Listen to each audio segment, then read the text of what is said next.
Hello guys, have you heard the latest news about the Zhao and Wulei? Well, they just opened up their private tour and it's making wave under all over the social media. First off, they revealed the standing destiny they visit from picturesque landscape to the icon landmark to their trip was nothing short of breaking. I mean, who could not want to travel to this amazing place? But what really caught my attention was the public reaction. Fans were thrilled to see their favorite star enjoy some well-deserved time off.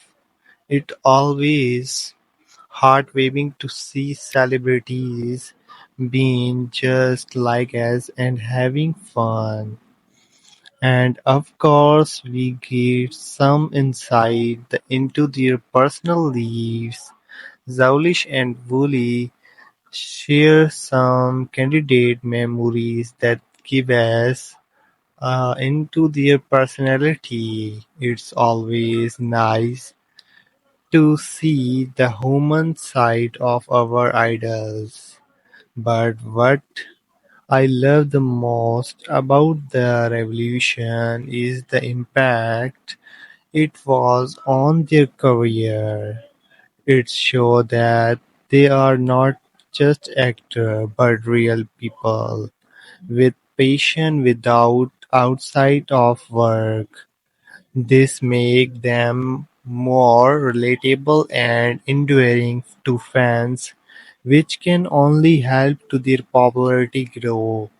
Overall, this news had me to feeling as happy as talking about a fantastic event. I am so excited for Zaulish and Wooly. I can't wait to see what other adventure they have in store for us. What do you guys think? Let me know in the comment below. Thank you for watching this video.